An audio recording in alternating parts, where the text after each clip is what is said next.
First and 12. A weekly roundup of America's most competitive football conference, the Big 12. Your hosts are Mitch Harper and Alex Kirry.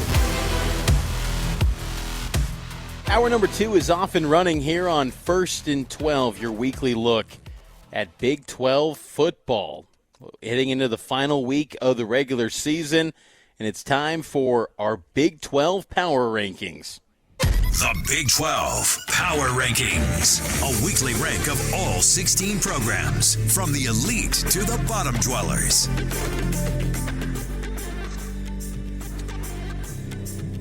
Yes, that's right. Of course, our power rankings every week. I guess they've become a little bit more easy to pick as we've gone along here. Some in the middle, of course, might switch up here and there, but not a ton of changes from last week's rankings. You might have to be able to kind of go back and forth a little bit. We try to make sure that we're in total accord on this one, Mitch. It's just a two-man committee. I mean, there's not 6 or 7 of us, if you're catching my drift on that stupid college football playoff committee. See, and I hate myself for making that joke. Because I'm like the old guy from the committee who makes a dumb joke, man. I can't do it. So, all right, here's what it looks like this week. Now let's get through the mess at the bottom. Oklahoma State is not going to win a conference game they're not going to win a conference game for 2 full years after they lose again this week. And then Colorado, I think that they're as in bad of a shape. Oklahoma State's actually probably in better shape than Colorado is. Tell me if you think this is wrong. They're going to sit Juju Lewis to try to keep that red shirt for him. I know that Coach Prime has surprised us, Mitch, by staying at Colorado as long as he has. And he's kind of done, he's been pretty loyal, I think. But I don't think it's going to last very long. I think Coach Prime is not long for Boulder. I think, in fact, after the season's over, he might take a little quick peek at his health, his kids that are at the next level. Of course, Shedur's getting starts in the NFL now.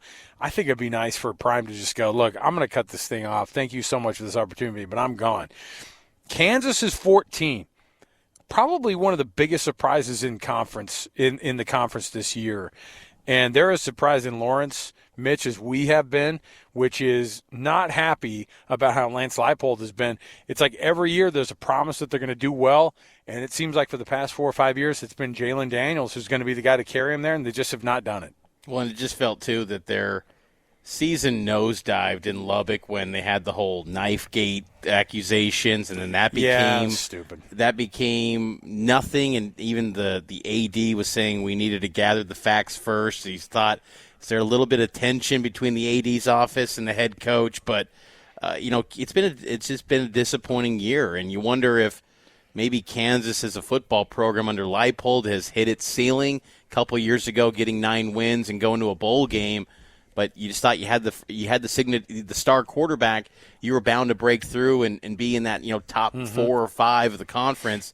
They haven't been anywhere close to that. And a team that's nowhere close to the top, and they haven't been since they joined the league, is UCF at number 13.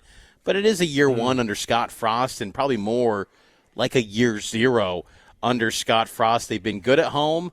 They've been terrible on the road, and they squeaked by Oklahoma State this past week, and I thought for sure, Alex, I was going to get look like the genius and call that Oklahoma State upset, but UCF got it done.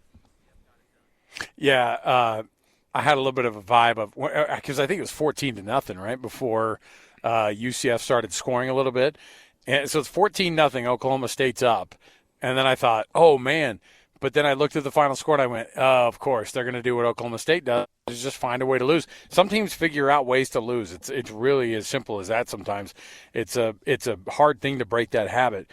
But, yeah, UCF has not been very impressive. I heard your conversation with one of the beat writers for UCF earlier on Cougar Tracks, and, coming out to Provo is a tough putt in the cold weather on Saturday in the morning. It's kind of the whole setup is weird because it's the last regular season game of the year for both teams, and not teams that you would necessarily face off against, but here we are. Speaking of teams you didn't think were going to be in the place that they were going to be, is Baylor, one of those teams that we put kind of earlier in the season as a possible contender for this thing. They've been one of the bigger disappointments. I think they're kind of in that Kansas territory.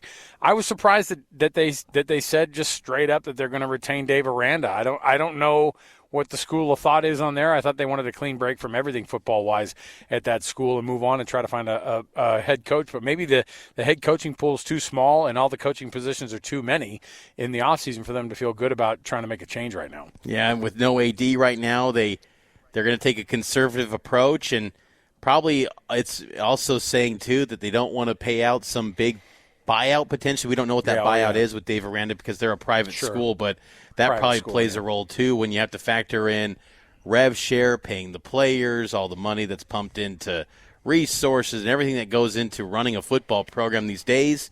But the problem is it just feels like that's gotten so negative in Waco that just have a clean break for everyone involved, because even that new AD, he steps into a negative situation. Whoever that person is ends up being hired as the AD. Just kind of a tough deal all around. And it feels like we're just going to fast forward to 9 months from now, and then they're going to fire Aranda, and then you're going to have another wasted season for Baylor. But we shall see. Number 11, West Virginia. It feels a little high putting them here, but they have been, pretty capable as of late. They hung tough with Arizona State, but 4-7 in year one. They're heading into a game against Texas Tech. We'll talk about that a little bit later. But year one under Rich Rod, it's probably been about what we expected, but I tend to think maybe a little worse. It's kind of hard to read. It feels like more to be determined on what to really get a sense of what this Rich Rod reboot's going to look like. Well, and I think the reason that they're there is because we had higher expectations for teams that, frankly, had a higher ceiling. And it seems like West Virginia has kind of just sort of stayed with them a little bit. And so you go, well, I'm going to give them a benefit of the doubt because this is first year. Teams like UCF and Kansas and Baylor, like, you should be playing better. We're going to put West Virginia ahead of you because you just didn't do enough to be able to be there. And so to me, that's one that sticks out is that West Virginia is one of those teams that, I wonder what they're going to look like kind of going forward after this year. But Kansas State, number 10. In the on our list, Cincinnati 9, 3 losses in a row for the Bearcats, and man, it's been a rough go here. One of the more interesting things for me to watch, maybe you saw the same thing on at the game, but on TV watching that Cincinnati game, Brennan Sorsby gets after everybody, and it doesn't. He was getting frustrated with everyone, his coaches, his teammates. And it was an awkward moment when he was going after his coaches, his offensive coordinator, his head coach, and some of the players on their team when they'd have some pre-snap penalties, things like that. Cincinnati's kind of melted down here. Houston falls to 8 this week, and it's kind of a bummer because they lose against TCU, and they've had a great season. You can't do anything right now. They could lose this next week, and they very well might. I don't know. And it won't matter because they've had a great season compared with what we thought they were going to be. And number 8 for Houston at this point in the season is tremendous for them. TCU at 7, very mid for them. I think that Sonny Dykes is nice for them to get the win over Houston. It's nice for them to get the 7th win on the season, but they've got questions there in Fort Worth of how they're going to handle that whole program going forward, especially after Josh Hoover moves on. No question. And number 6, Iowa State. They've been pretty mid as well, but coming on as of late with 2 consecutive wins for the Cyclones after they had a mid-season 4-game skid that looked like it could bottom out. So they've had a nice little bounce back, but still far underachieving compared to the heights they reached last year, getting to the Big 12 championship game. Number 5, Arizona, who this week is the 5th-ranked Big 12 team in the college football playoff rankings.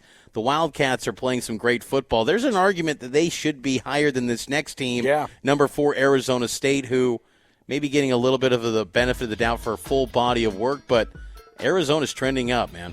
Yeah, and when we get to our picks for this week, I think we'll end up having Arizona at the top there. If I think that's going to happen, what's going to happen? Arizona State 4, and then no surprise at the top. Utah 3, BYU 2, and Texas Tech 1. If BYU wins and Texas Tech win, they're going to be in that conference championship game on December 6th. We'll take a break. We'll come back. When we do return, guess what we have? More conversations about the College Football Playoff Committee, some of the things that are happening, the ACC and how they're pumping up Miami and all the other teams that probably don't deserve to be in the College Football Playoff, but we'll talk about it. It's all coming up next right here on 102.7 FM. Read all the stories about BYU sports no one else has heard. Go to KSLSports.com for exclusive columns by BYU insider Mitch Harper. That's KSLSports.com. Welcome back into First and 12. Mitch Harper and Alex Kirry with you. The battle between the Big 12 and the ACC seems to always ramp up this time of the year, trying to position themselves to who's better, who's the better league, who's got the better teams.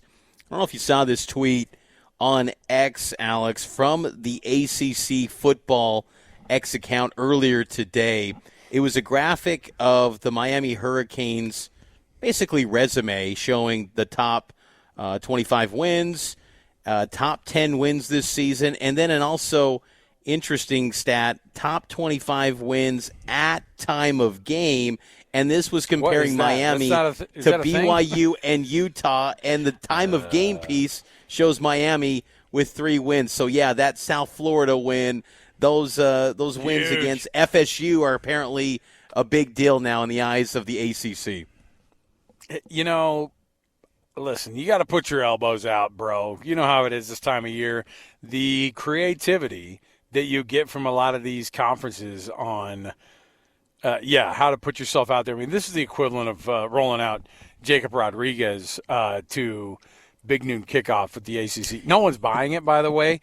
And here's the other thing is that, interestingly enough, Miami actually doesn't have to do this type of stuff because the committee does it for them. People here, what makes the Miami interesting is the brand name. I mean, let's be honest about it.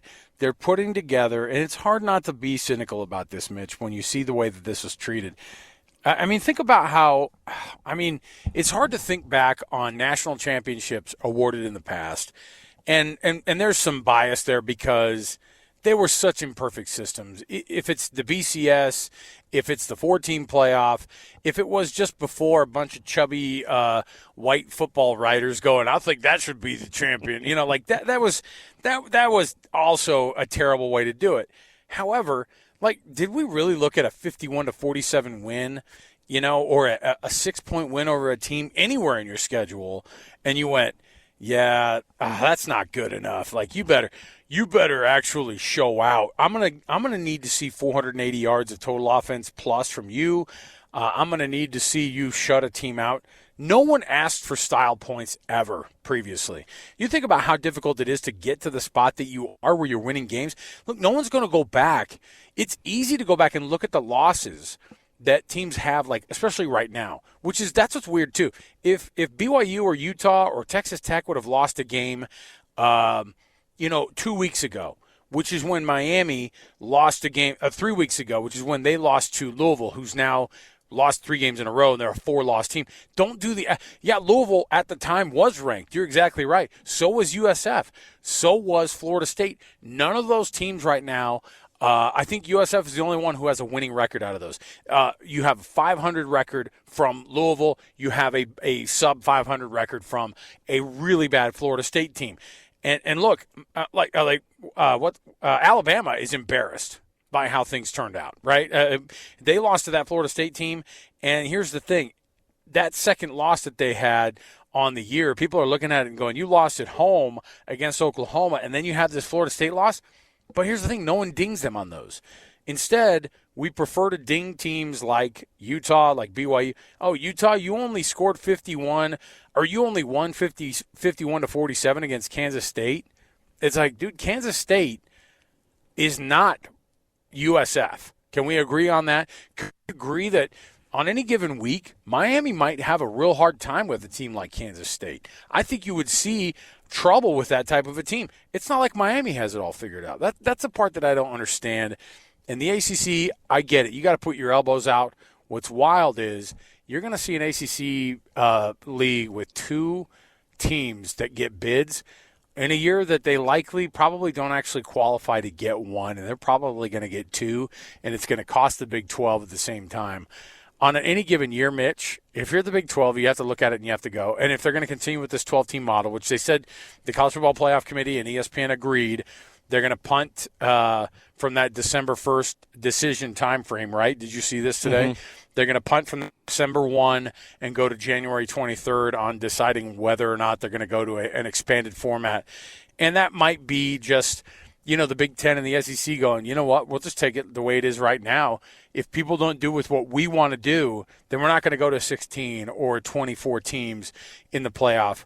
The reality is that either way, if it is 24 teams, it's a little bit easier to have a discussion about getting in, but you're still going to have the same things. You're going to have a discussion about first team out, second team out, first team in, second team in, whatever, because as it stands, what's wild about how they did it is Miami goes to 12, but the first two teams out, according to the College Football Playoff Committee, the first two teams out are Utah and BYU and Utah, 11 and 13. 12 gets in because they're the supposed, and then they didn't put ACC champ, they put need to win the conference. And you're like, Miami will not win the conference. Yep. They will not. Mitch, they're not going to go to the conference championship game. There are 4 other teams in front of them, and they're not going to even get there.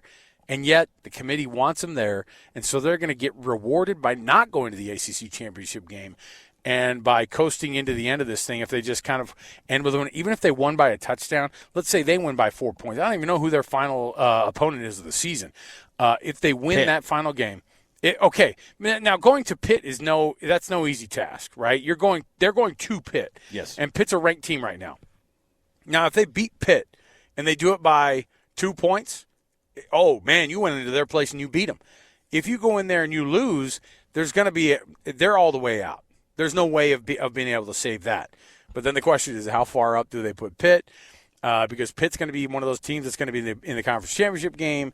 It's either UVA or Pitt or SMU, and it's a wild thing to watch there could potentially be a 3-loss SMU team getting into the college football playoff again, laughing their way all the way to get to college football, and frankly a butt kicking in round 1 because they have no business being there. And it really feels like the College Football Playoff Committee, they rank teams with the the least resistance, because it's easy to just leave out BYU and Utah because the national media will not cry foul. Like, how dare you leave out BYU? I'm honestly stunned when you look back at it last year that SMU got picked in before Alabama. That shocked me, even though SMU absolutely belonged over Alabama, but I'm still stunned that they actually did it. And there was a case that BYU probably should have had more of a debate than SMU, who beat SMU. But and then BYU played better this year, and they'll actually be further away this year than they were last year. It's interesting too, Alex, when you think about it, because when you go back to preseason expectations, and the committee has referenced polls that exist before the rankings of the playoff committee, so which is interesting this year. So preseason polls and perceptions have played a role in some degree with this season. If BYU had kept Jake Retzloff, which, again, I don't think they'd be in this spot at 10-1, knocking on the doorstep of Arlington with Jake Retzloff, with how this season has played out. But the perception of BYU was in a much better place with Jake Retzloff, and then losing him in July officially, that changed everything and kind of put BYU in the same spot they were in last year, and they had to play all this catch-up. Now, if they just kept Jake Retzloff and there wasn't an honor code situation, they're probably comfortably in the playoff. Like, that sounds crazy, maybe they possible. lose more. Maybe they lose more games. I mean, who knows? Definitely. Bear Bachmeier has been that impressive. And what's weird is I watched John Gruden today on another, on one of the Barstool, shows where, funny enough, Dave Portnoy's trying to stand up for BYU wherever they're at, and Coach Gruden goes, they got a quarterback that's not going to be able to win big games. He's a freshman. I like what he's done, but I don't think he's going to be good enough. And you're like, come on, what are we doing here? You're having these explanations of how this is going to go or how this should work out. Let's just all be honest. It's really how the AP poll, preseason poll, was that really determined where you are now. Ask Notre Dame. They lost 2 games at the beginning of the year. And you know what they were doing? Hanging around the top 25 for no reason. Instead, you've got teams like BYU and Utah that had to win 3 or 4 games to get things going, to be a part of that conversation of being in the top 25. It's all about where you start in the preseason polls, and that's where college football needs to fix it. And I don't care. The committee says that that's not the case. They're friggin' lying, Mitch. Mitch, they're lying to us. They're lying to us. All right, we'll take a break. We'll come back. We've got more around the corner. We've got the week ahead in the Big 12. We've also got our picks a little bit later, so stay here. It is 102.7 FM, 1160 AM. It is First and 12.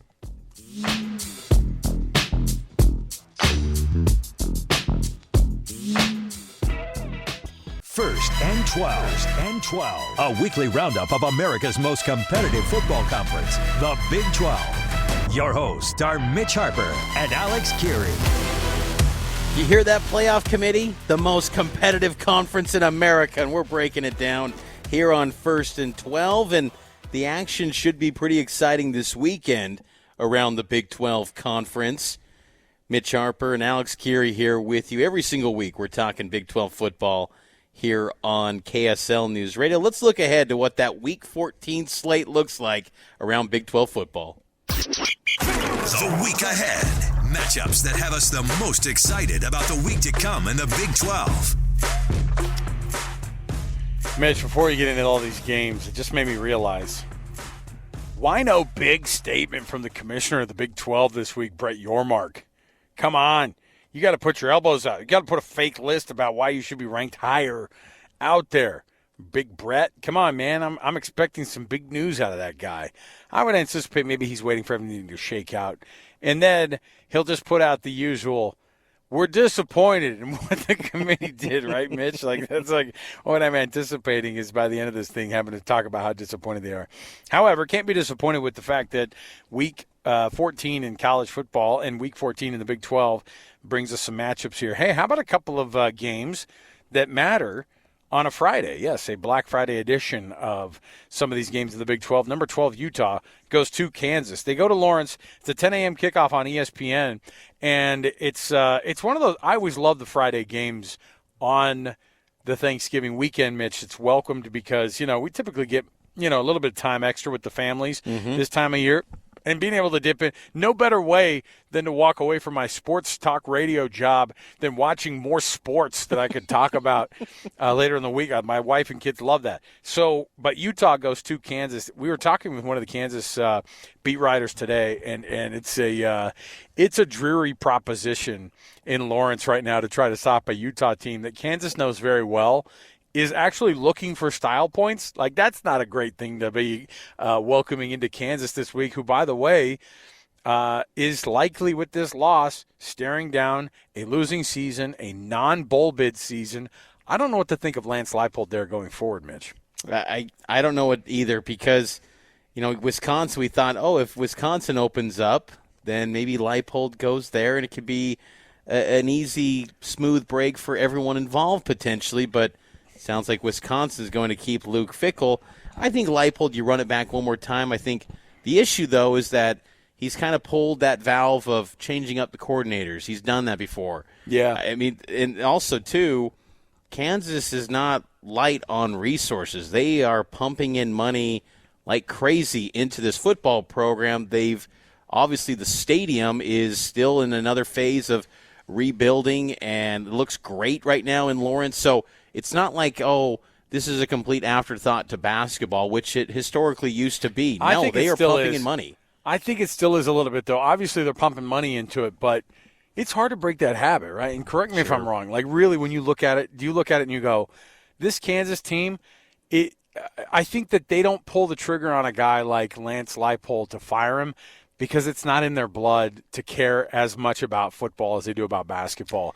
And I think that the community's not used to being up in arms because they're like, we're not used to getting up in arms about coaches in football because, frankly, we haven't had any good ones, and he's felt like one of the good ones comparatively over the history of kind of Kansas football over the recent past especially. I just think some of his comments, too, have been a little bit strange and not performing well in that Kansas State game. I think regardless, you can't win that game, the rivalry game, which they haven't over a handful of Kansas coaches spanning, 18 years now. Yeah. Their lack of performances in those spots because, that's where things, go a little bit south. But, again, I think they come back next year.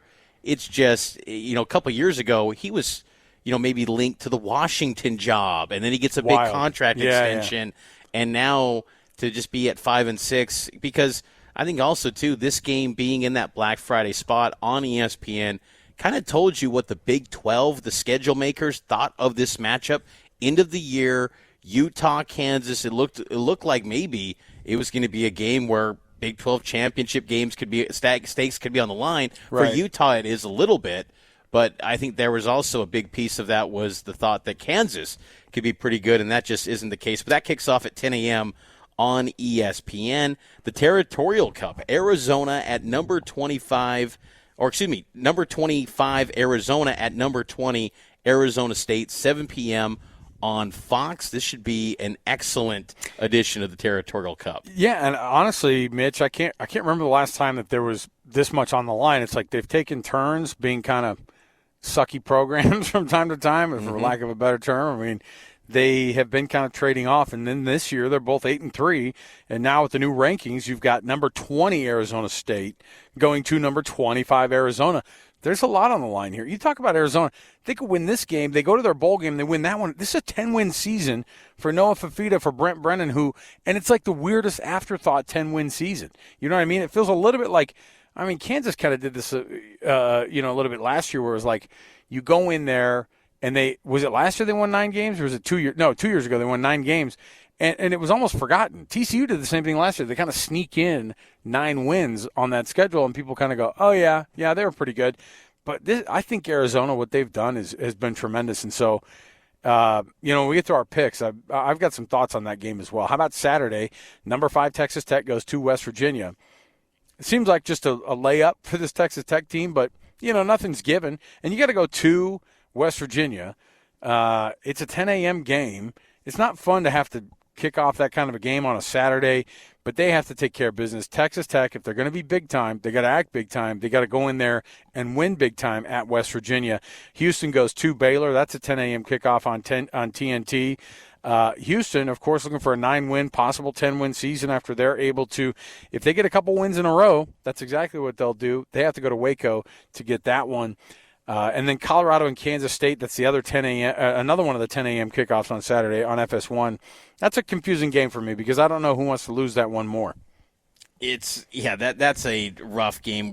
I think Kansas State, wants to get that win just to, get to the postseason, get to at least a bowl game. I mean, that would be a bad look for Chris what Kleiman. An emotional game that was in Salt Lake last week. Yeah. The problem is that Colorado just they're firing they're going to put Juju Lewis on the shelf, and I don't know if any options at quarterback are any better. So it's a weird spot for him. But you're right. The emotional Chris Kleiman last week, maybe that fires the team up this week to see how they do. And it was impressive last week how, Kansas State's physicality showed up. Like they could still be a physical football team, at least running the football, because that's kind of like the identity of K-State football, what you expect. I mean, they were off the charts good running the football, but it was just like they still have that talent. It's just strange how that season has gone for K-State. Iowa State at Oklahoma State, 10 a.m. on ESPNU. Does Oklahoma State maybe get a little bit of a momentum boost from hiring the new head coach and getting some excitement there? They've been pretty competitive. We'll see how that game goes. But, two teams really with nothing much on the line. Iowa State knows they're going to a bowl game. Oklahoma State's just ready to get on to the offseason and get their new era started. So you just be kind of I would be stunned if anyone outside of Ames and Stillwater is watching that game, to be quite honest. Did you say a new era? Aren't they the new headwear partner for the Big 12, Mitch? Gosh, I'm glad you worked them into the program tonight. UCF at number 11 BYU. That's an 11 a.m. kickoff in Provo. UCF has to come all the way to the Mountain West for a game. Hey, look, they got to host Utah last year at this time in this game on the weekend of Thanksgiving, so they got to do the return trip to Utah this year. But BYU's got a lot on the line. BYU knows there's no room for having a miscue, even a bad quarter, I feel like. They have to come out and they have to pop, but they also have to keep a couple guys healthy. So we'll see how that goes with BYU hosting UCF in Provo. That's an 11 a.m. kickoff on ESPN2.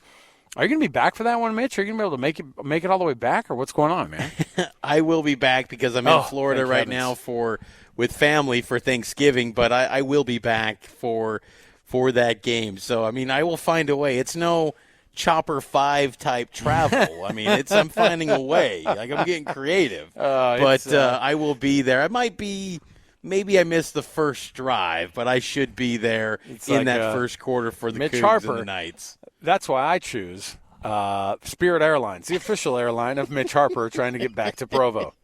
Cincinnati goes to TCU. That's the latest game of the day. It kicks off at 1:30. I love these Thanksgiving holiday weekends with these early games, Mitch. So there is the slate of games across the Big 12 in Week 14. When we come back to our final segment of the show, we're going to roll out the picks of these games.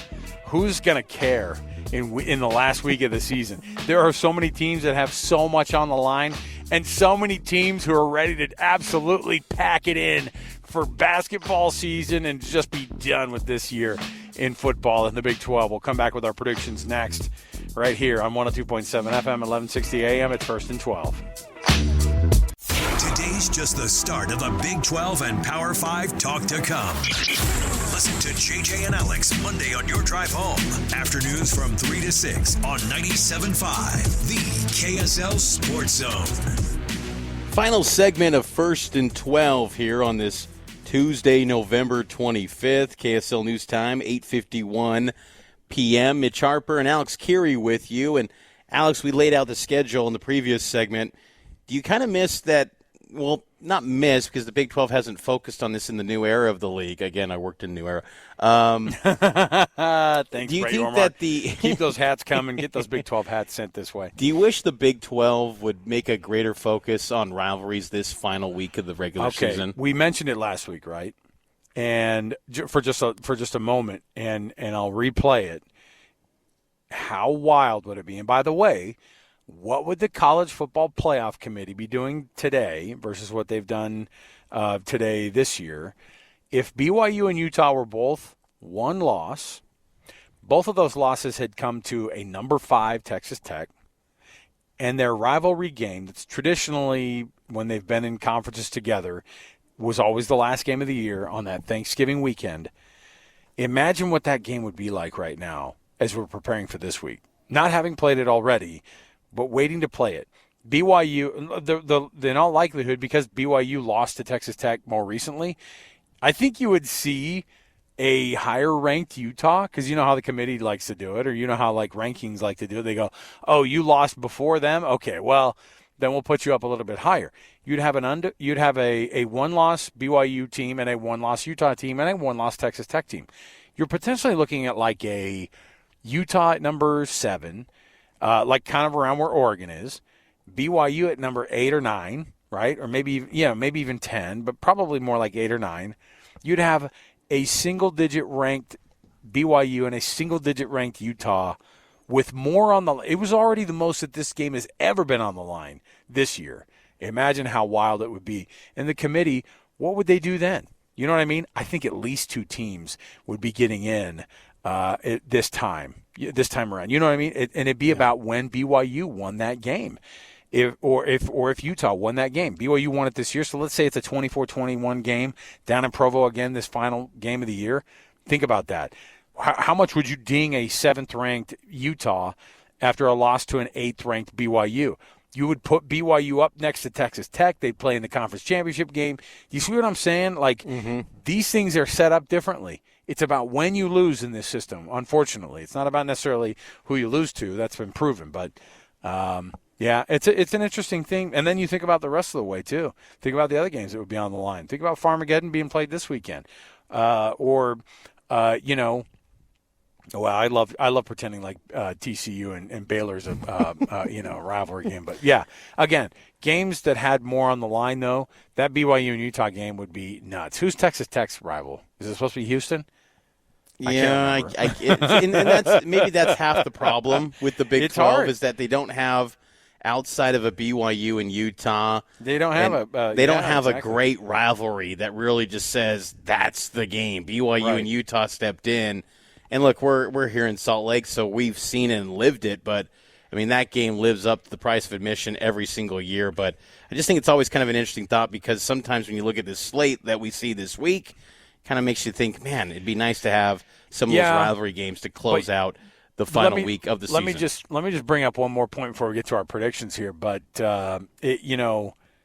there could be years where that BYU-Utah game or another rivalry game actually spoils it for a team who could be on the verge of making the college football playoff. And you have like a 3 or 4 loss or 4 or 5 loss. We've seen this in these rivalry games where a team who's not even ranked takes on a number 9 or number 10 rival team, and they beat them. And then what? They go, yeah, we ruined your season. And then the Big 12's like, thanks a lot, bro. But that's the way it is. That's the way we prefer it. You like to have these games mean more, and they would if it were this case. So I'm all for bringing it back to have it at the last game of the season. Let's get to our game predictions for this final week of the regular season here on First and 12.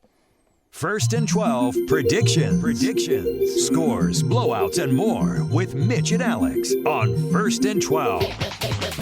We'll close out the show with our picks here for the week before we get out and enjoy the holiday weekend coming up here with Thanksgiving. Let's start things off on Black Friday. Number 13, Utah at Kansas. Who you got?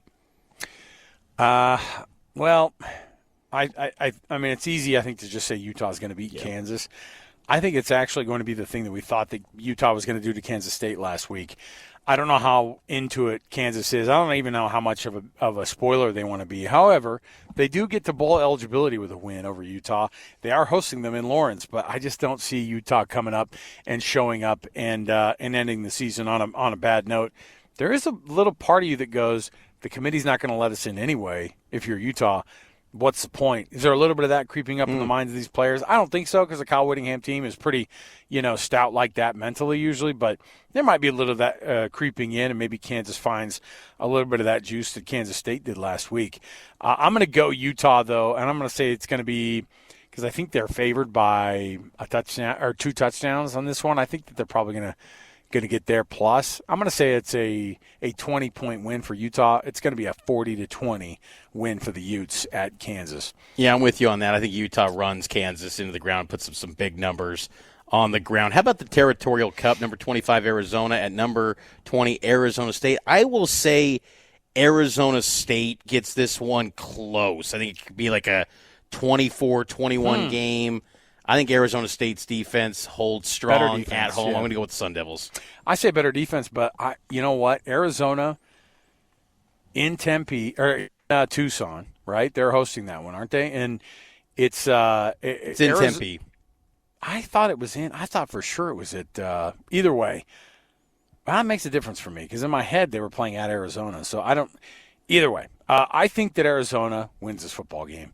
And I think it's because – they have found a different level, and I don't think Jeff Sims is nearly the talent that and I know he's been winning some of these games. Great. Awesome. You beat West Virginia 25-23.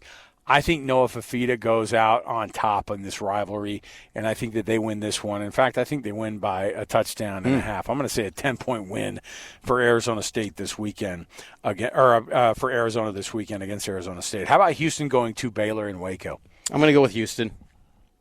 Nothing else more to add there. I think Baylor wins at home. I think Houston is I'm not going to say they're fake, but I think they have won games this year, and they probably punched up a little bit from their weight class, and I think that Baylor, maybe they take a little bit of heart with Dave Aranda sticking around, and he does too, and I think they get the win this weekend. I think Baylor edges out Houston, so we're split on that one. Colorado going to Kansas State. Oh, boy. Coach Prime, poor guy. I'll say Kansas State. They get their 6th win to get to the postseason and maybe clinch a bid to go to the Independence Bowl in Shreveport. Yeah, Colorado. How dare you? Don't say it like that. Colorado is already beyond not being able to make a bowl. I think Kansas State, that emotional game last week against Utah, actually has the opposite effect. They have an emotional pull to win one for the Gipper with Coach Kleiman coming out last week and defending his guys in Utah. I think they get one at home in Manhattan. I think they blow out Colorado there in Manhattan. Iowa State going to Oklahoma State. Put this one down for the game I want to avoid this week, but we got to pick it anyway. Yeah, Iowa State, I'll go with them. No real reason behind it. Haven't dove into the matchup. I'll say the Cyclones. Cincinnati, TCU. I do too, by the way. Cincinnati, TCU, real quick, Mitch. I'll go with TCU. I'll go Cincinnati. They pull one out there in Fort Worth. I don't know how much these teams have to play for at this point, but you got to break that losing streak for Cincinnati. Texas Tech at West Virginia. Tech rolls by at least 3 touchdowns. Yeah, Tech wins by, I think, 30. They're going to look to make a statement to try to get a first-round bye. And at BYU goes UCF. How do you have this one, Mitch, down in Provo? I got BYU winning by 3 touchdowns. I think the Cougs win big and try to get some style points in the win. I think so as well. I think it's a 2 to 3 touchdown win for BYU and Kalani Sitake, and then we'll see how that thing goes again. All right, Mitch, another one in the books. Well done. We're gonna come back again. I think next week is our last one for the season. Right. So for Mitch Harper, Alex Brown running the board. I'm Alex. We'll see you next week, everybody.